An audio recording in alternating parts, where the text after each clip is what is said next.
The Soviet Union is an empire once governed with an iron fist. Now, it's undergoing a second revolution, as dramatic as its beginning.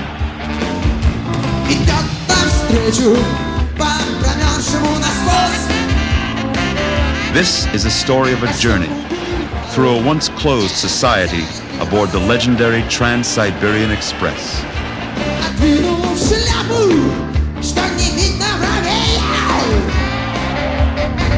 The story of a land and her people, now revealed from behind the thinning veil of the Iron Curtain.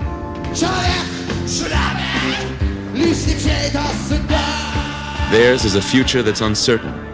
It's a challenge for Russians young and old. Join us aboard the Trans-Siberian as we explore what was once condemned as the evil empire. This is the longest and greatest train ride of them all, across a country only now beginning to open up and surrender her secrets.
This is one of the hottest bands in the Soviet Union, Brigada S. Headliners in a concert billed as a heavy metal meltdown for world peace. Only a short time ago, such an event would have been out of the question.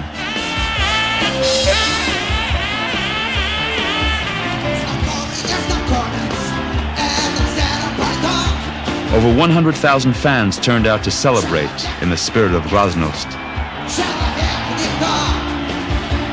But the strong police presence is a reminder of the former times of repression.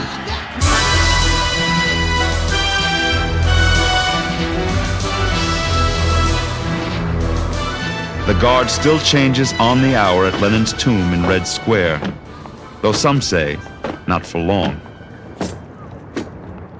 With food scarce and social problems growing, life is difficult for the average Soviet. Yet there appears to be a new spirit in the people.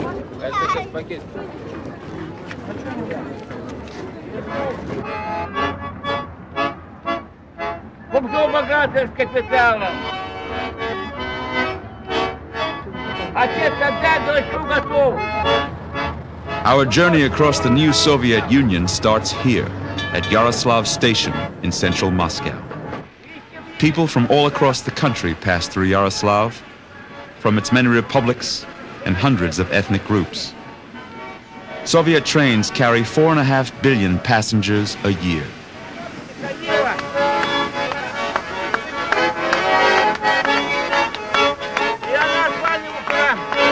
As well as serving travelers, the station is home to those with nowhere to go.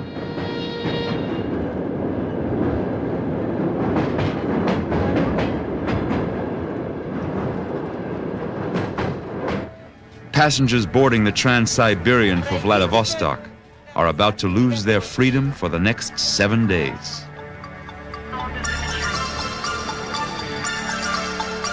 More unsettling are the provodniks.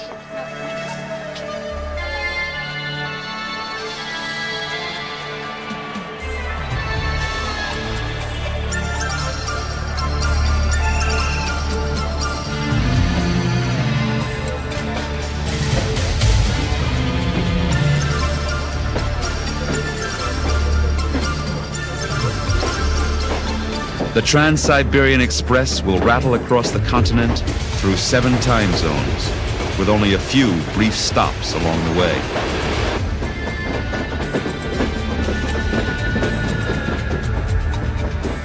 Called the Rossiya, after the great country it crosses, for over 70 years, Trans-Siberian locomotives have hurtled along a ribbon of iron, linking towns and cities across the vast expanses of Siberia.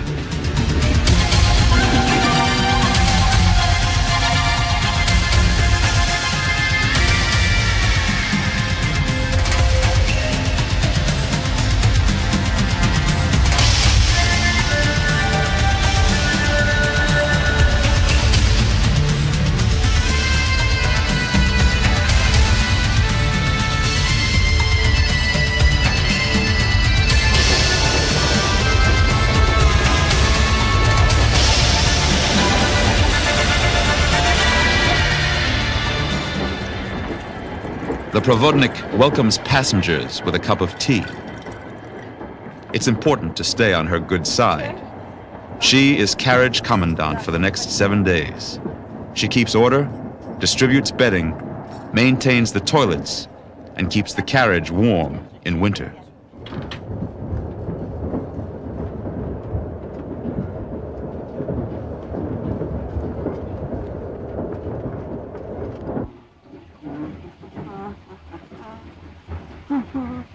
Passengers should prepare themselves for basic compartments and the rather grim realization that a shower, hot or cold, is a week away.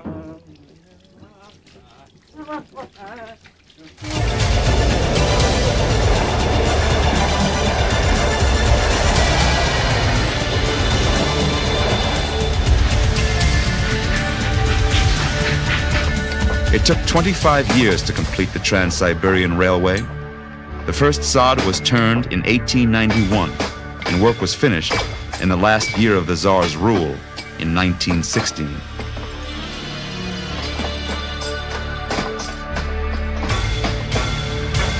While Britain colonized the world by sea, the Russians envisaged a steel and sleeper empire from Europe to the Pacific. Thousands of workers came to Siberia, building up to 2.5 miles of track a day. The railway network was the jewel in the crown of the Tsars. The early trains had restaurants, a library, and observation cars. Perhaps not as lavish as these scenes of the Tsar's own carriages, but early travelers praised the comfortable cabins and good food. The Trans-Siberian 7-day journey from Moscow in the west to Vladivostok on the Pacific coast in the east covers a distance of over 6,000 miles. Early in the journey, we passed Zagorsk, headquarters of the Russian Orthodox Church.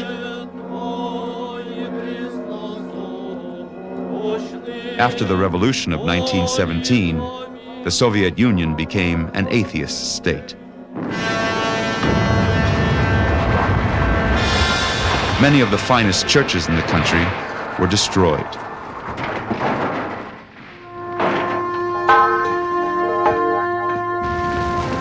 Bibles and icons thousands of years old were burned in an anti-religious fervor.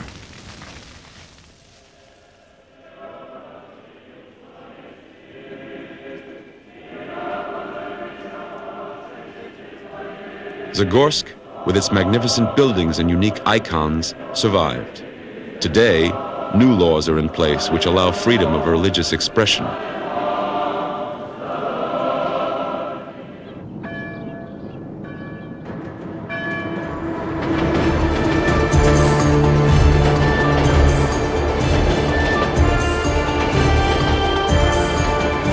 Only the first night out and the longest train ride in the world quickly becomes the longest train ride in the world.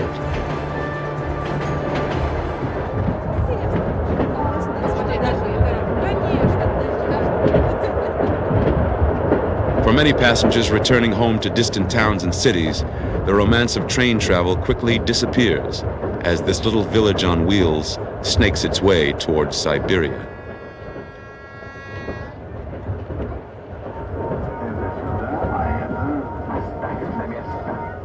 Some let the miles slide by in the video lounge.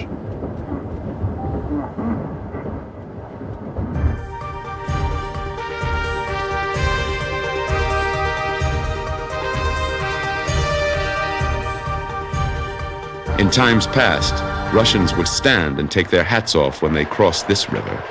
It was a salute to the Mother Volga. The Volga, the longest river in Europe, is steeped in folklore.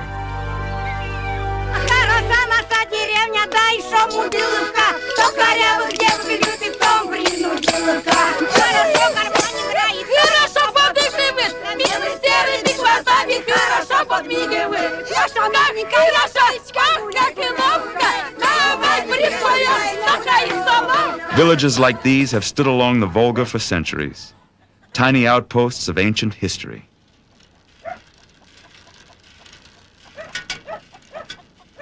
The elderly are left to carry on the old ways as the young people leave to find work in the cities.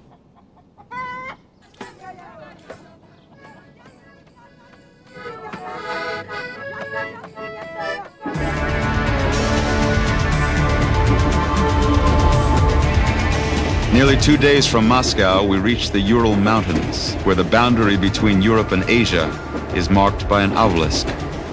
When the exiles passed here on their way to the salt mines, they described it as passing beyond the Pillar of Tears.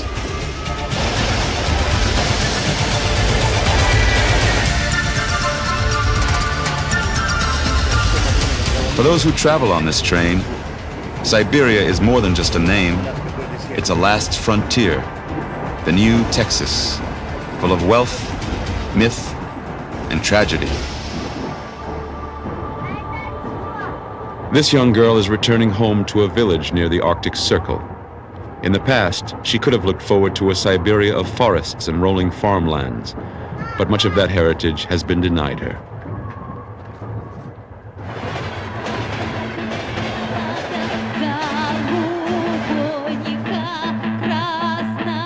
The words to this Russian song are hundreds of years old.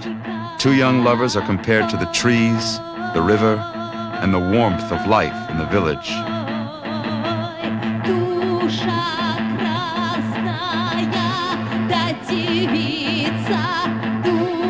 This modern version has been reworked as an environmental protest song.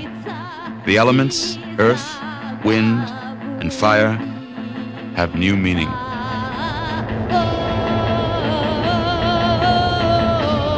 The fire in the kitchen hearth has taken on a terrible dimension. Now, the song spells out a deeper wisdom than the people who sang the original words ever imagined.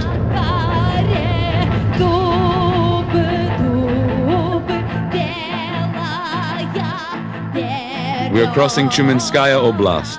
Tyumen is the capital of a region that produces more oil than Saudi Arabia. The Soviet Union exports over 750 million barrels of Siberian oil annually. But these riches have been squandered. Unchecked development has brought tragedy.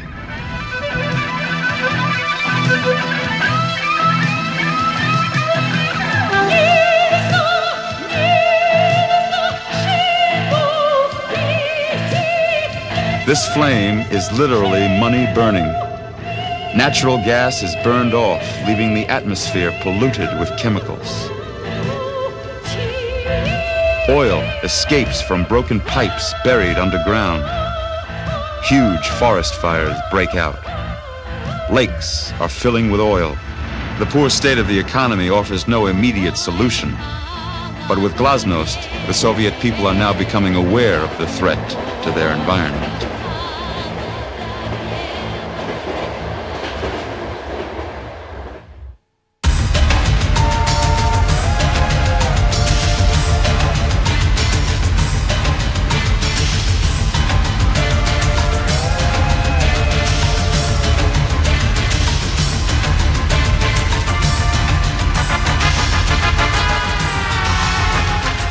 The Trans-Siberian regularly changes drivers and locomotives as it makes its way across the country. The Soviet Union's struggling economy has also affected the railways. Well, look at this locomotive. Do you think it's normal? It should be written off ages ago. But it'll be on the track for another 20, 30 years. The repairs never end. But I do feel proud inside, driving this train, train number 1, to Russia.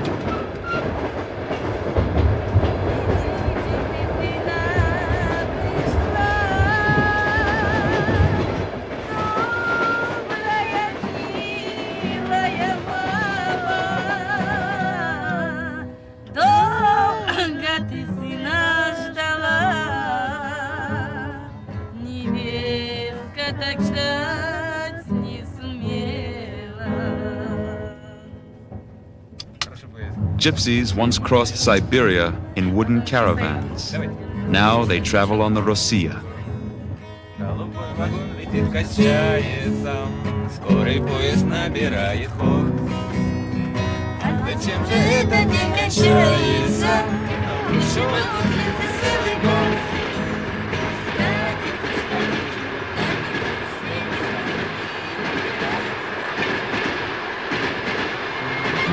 There are over 200,000 gypsies in the Soviet Union. The ancestors of these people started wandering over 1,000 years ago.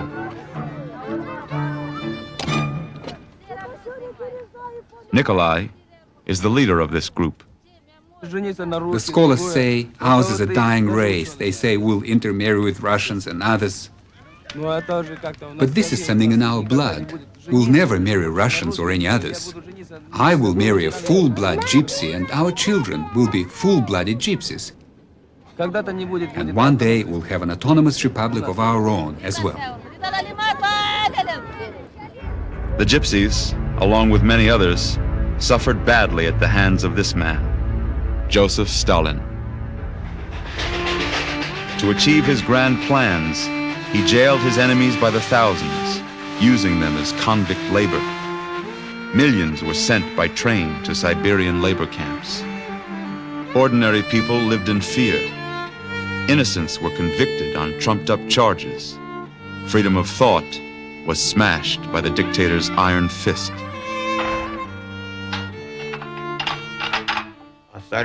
We didn't talk about Stalin. You only had to say the word Stalin, and that was enough. You don't know those times. If you did know Stalin's times, you would still have fear inside you. As a young man, Joseph Shalkovsky did speak out against Stalin. He was imprisoned here for 15 years. These are the ruins of a camp called Ishkatim. The prisoners were forced to quarry lime. The dust from the limestone burnt through their lungs. Thousands died. Joseph Shalkovsky and his wife Katerina must live with their memories. Shalkovsky, how much have you accomplished? Sir, 250%, sir. Go right through. Then you'd say, Petrovsky, how much have you accomplished? Sir, how can you talk about accomplishments when people can hardly stand? And they shot him right between the eyes. Bang, bang, bang, and he's dead. The exact figure is uncertain, but it is estimated that over 20 million people died as a result of Stalin's purges. The country still suffers today from the talent squandered in those years.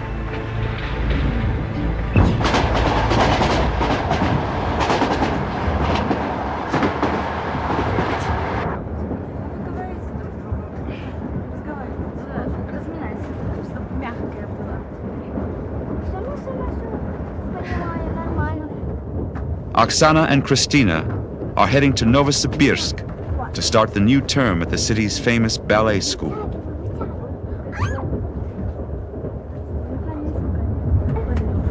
The competition is very strong. There is competition in our class, but it's kind competition. We keep level with each other. But on the stage, it will be different.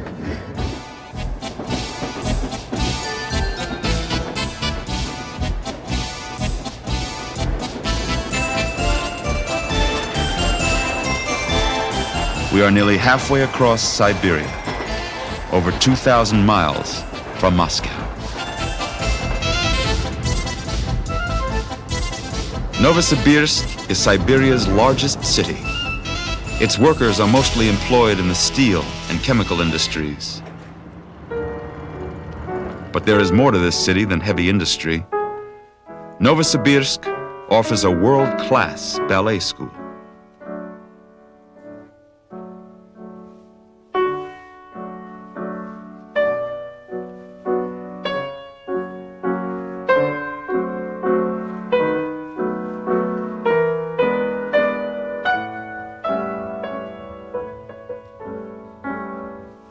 The school has 120 students attending a 6-year course and is one of the best in the Soviet Union.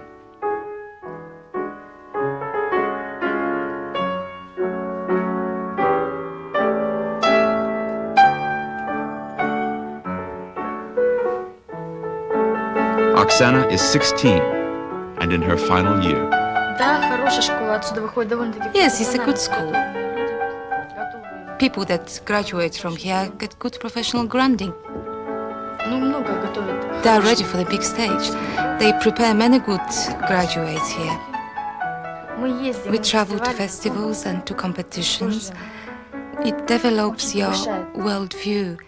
The benefits are for the rest of your life. You don't just see pictures. You see it with your own eyes and come to your own conclusions. We have a very interesting life.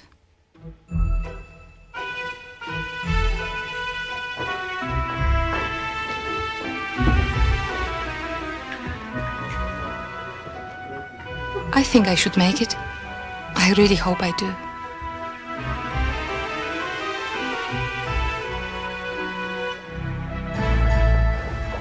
If you are tough on yourself and persistent, be obstinate even, then I'm sure I can do everything I want to. Basically, if a person really wants something, they'll do it.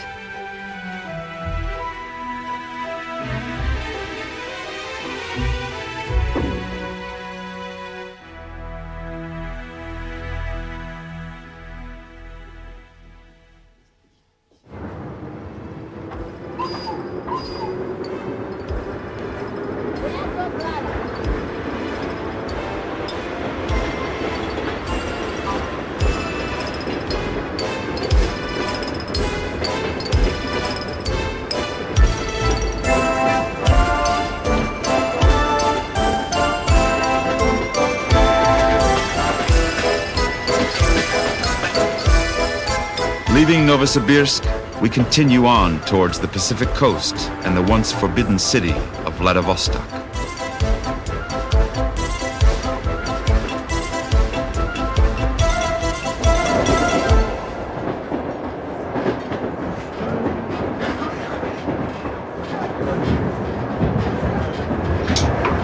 Fresh food in the Soviet Union is in short supply, and on the Rossiya, the food is basic but filling.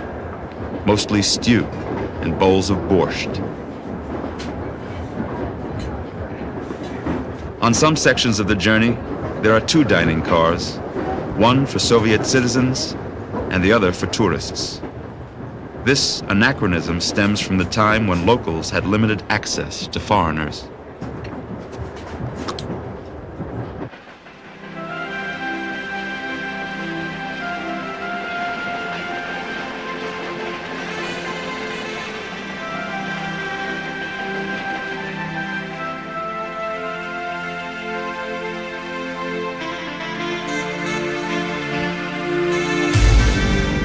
Women are the backbone of the Soviet workforce.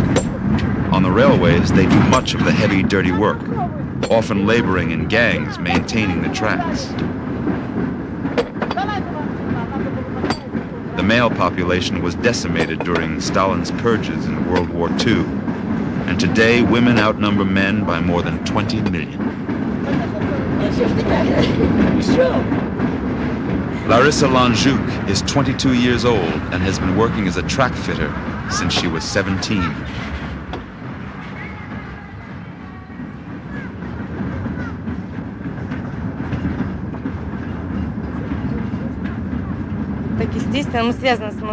We work with diesel oil.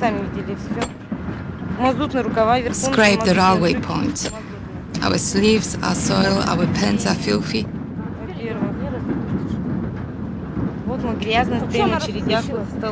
We stand in the queue in the dining room and we're all dirty. Everybody keeps away from you. They push you away. Larissa was forced to go out to work when her son Andrei was born. Obviously, I'm not the only one. Now I think it's every second woman. That's how we do it here. Have a baby at 16, quit school and go to work. At 16.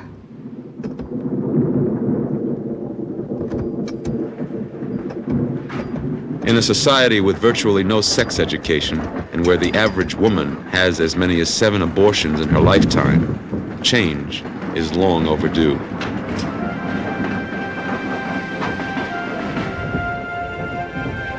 Life is changing for some women. They're embracing a gentler, more traditional role, escaping heavy manual labor to become homemakers.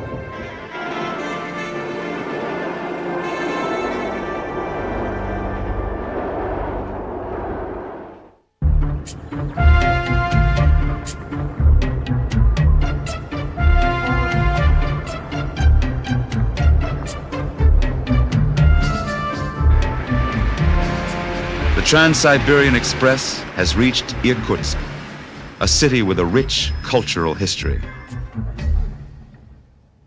These houses date back to early last century, when gold fever broke out, and Irkutsk took on the look of a Wild West town.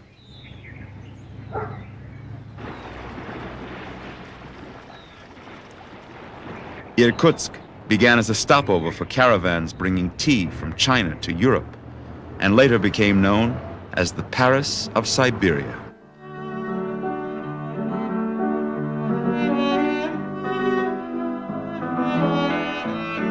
The city is most famous for the Decembrists, a group of aristocrats exiled here for attempting to overthrow the Tsar. These humanists brought education and European culture to the wilds of Siberia.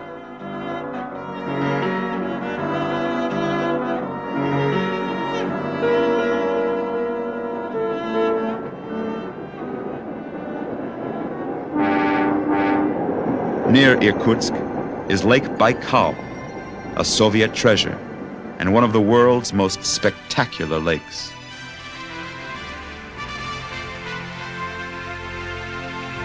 Moscow lies 3,500 miles behind us.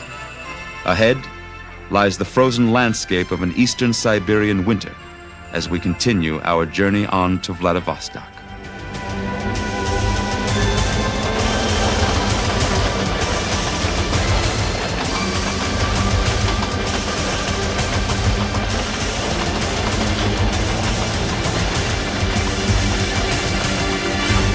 The Trans-Siberian is cutting through one of the coldest ends of the Earth. Here, it's 20 below zero.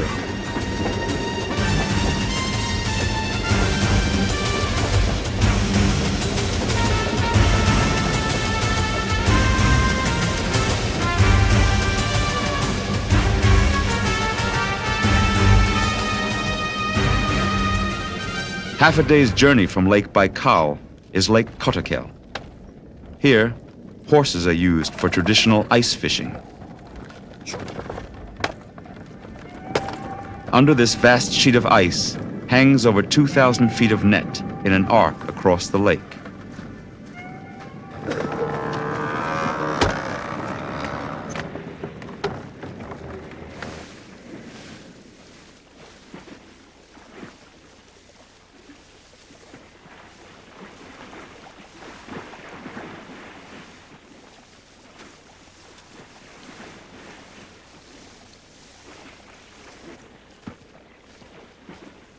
The ends of the net are drawn together, and it's hauled out of a hole cut 1,500 feet from where the net first entered the water.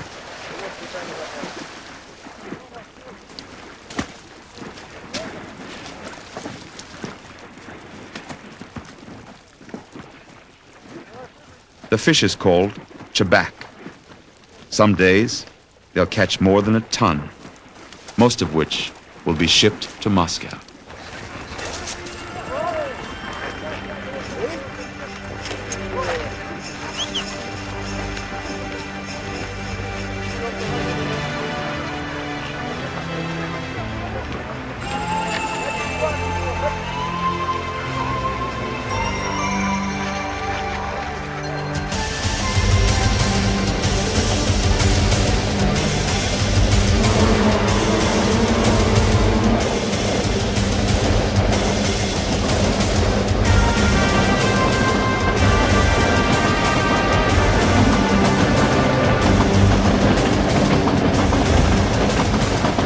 The Trans-Siberian is now 5 days from Moscow, having passed through 6 time zones.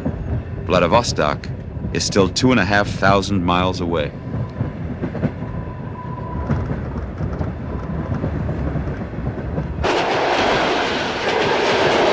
We are heading into Zabakalya, meaning the land beyond the lake.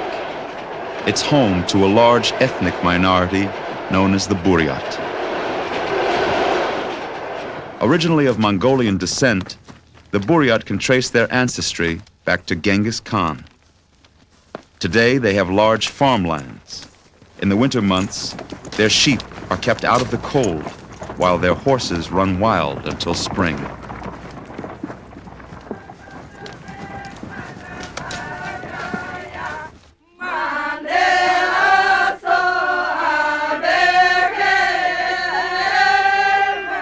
After the revolution, the Buryat farmed on collectives, while their traditional skills remained below the surface.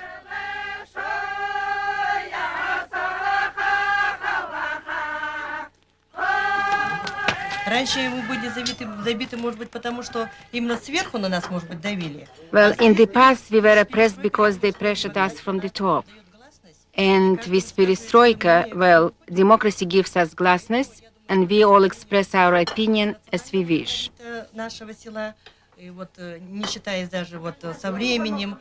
That's why I think that people should rise themselves to preserve the national flavor of our village, rise their culture and their ancient customs. That's why our national Buryat traditions will survive. The marrow, the choicest part of the sheep, is left for someone special.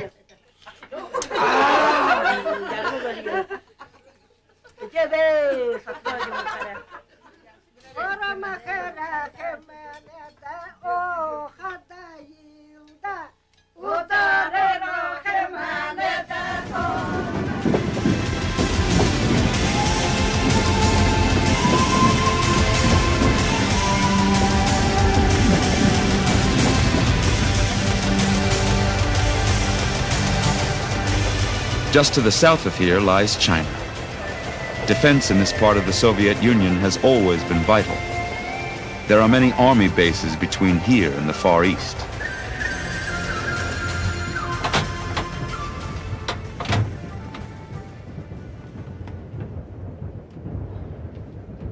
"36-year-old Major Alexander Rogovoy comes from a military family.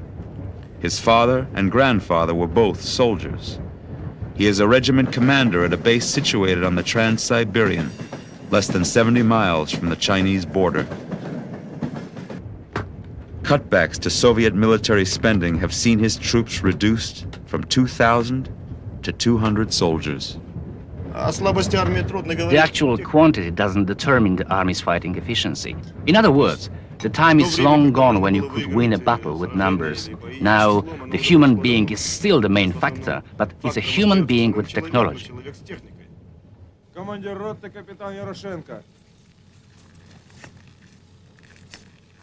Здравствуйте, товарищи! Направо! На учебном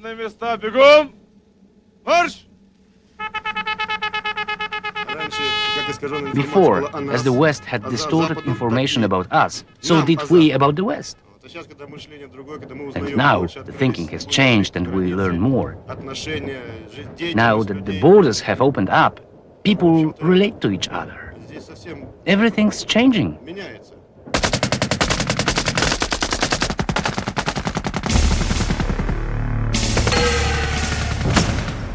Many of these changes can be attributed to the Soviet Union's disastrous involvement in the war in Afghanistan.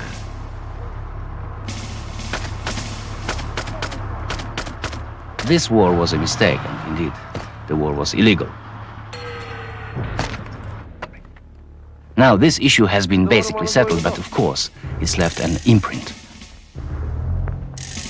Mostly, it's left a mark on those who took part in the war.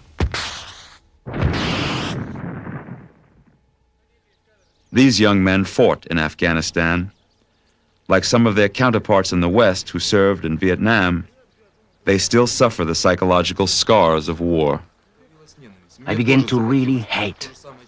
I begin wanting to do the same as what they were doing to us. They were killing us. And I think every soldier had it who just come in and sow first blood. Then it was blood for blood. It was the only way.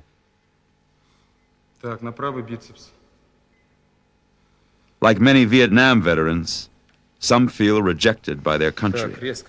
But the government does help by providing rehabilitation.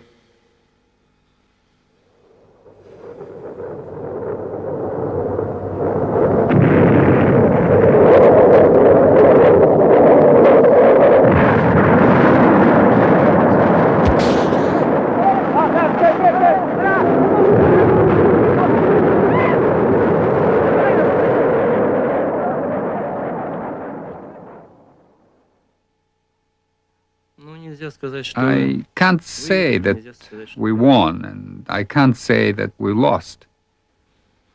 It's a lesson.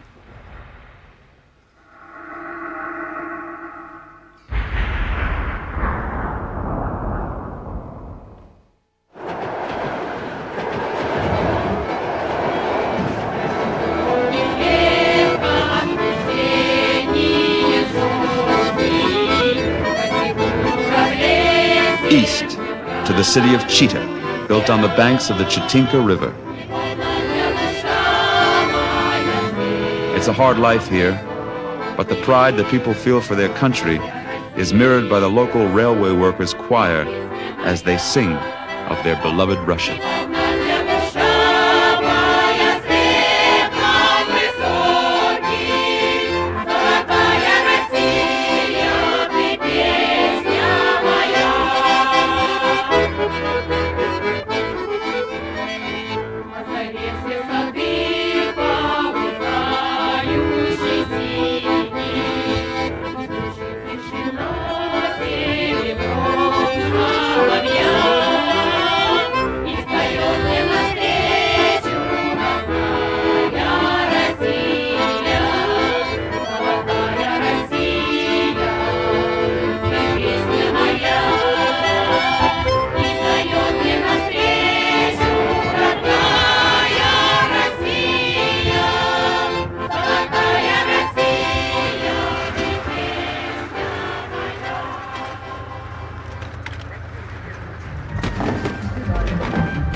Our provodnik, Ludmila, has a constant round of chores to attend to, especially during winter.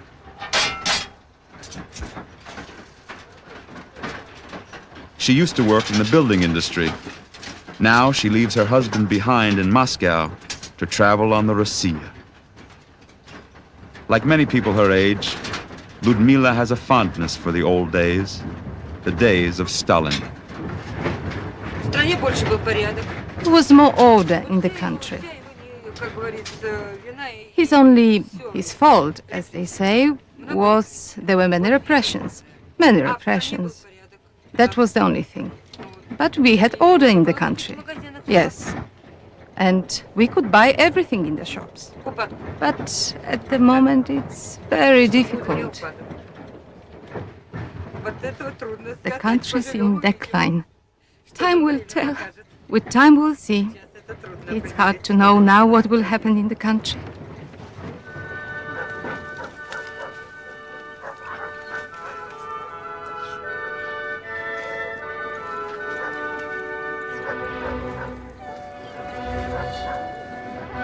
We have reached the Far East and the city of Khabarovsk, nearly 5,500 miles from Moscow.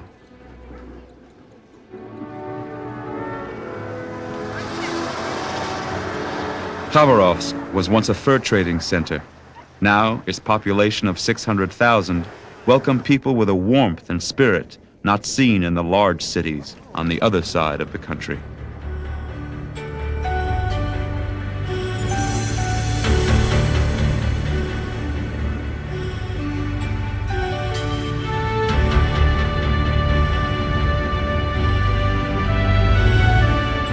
Members of this hang gliding club in their homemade craft soar high above the banks of the Amur River. From here they have a view down across China, away in the distance.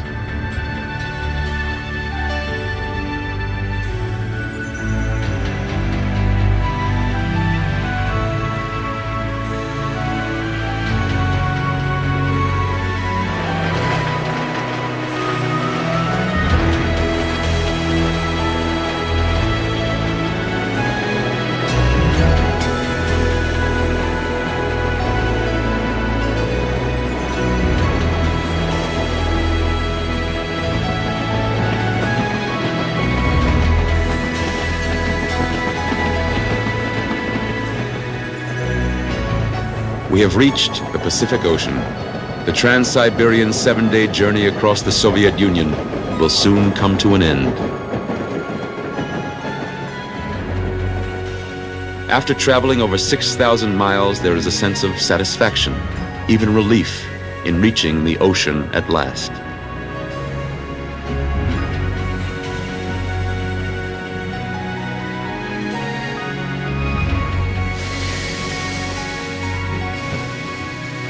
Tomorrow is New Year's Eve. There's a sense of expectation.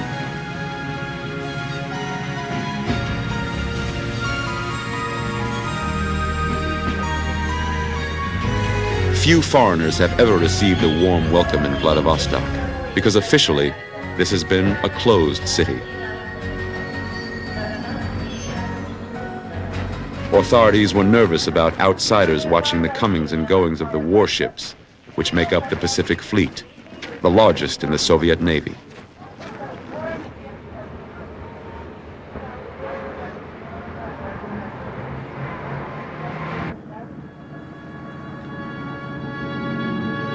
The last day of the year. The sun is out.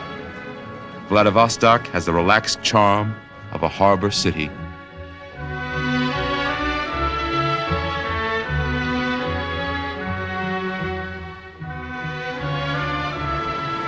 Over 100 years ago, the city was founded by the Tsar as an outpost of the Russian Empire. Vladivostok is a fitting name for such a city. It means, rule the East.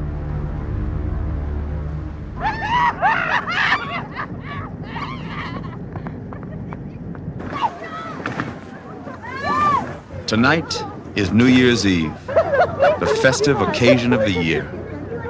Since the Soviet people don't celebrate Christmas Day, they have New Year's Eve to kick up their heels.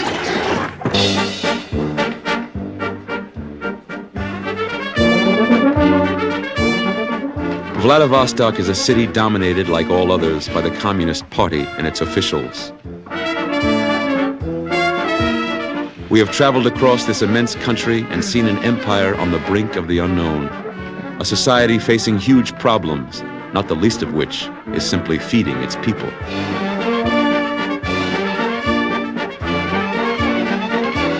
Could this be the last party for the old guard and their contemporaries?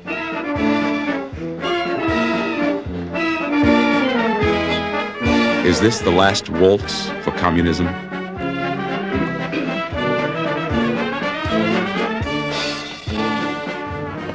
Back in the square, people keep arriving as the temperature drops to -20.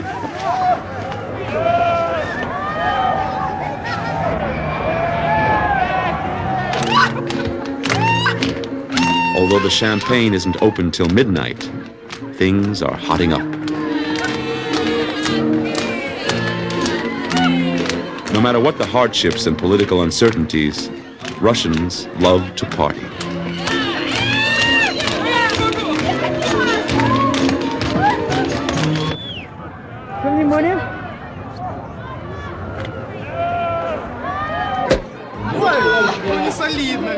The new year is a time for resolutions, to look ahead. But there is no clear vision of the Soviet Union's future. Perhaps the greatest revolution may be taking place right at this moment. Happy New Year!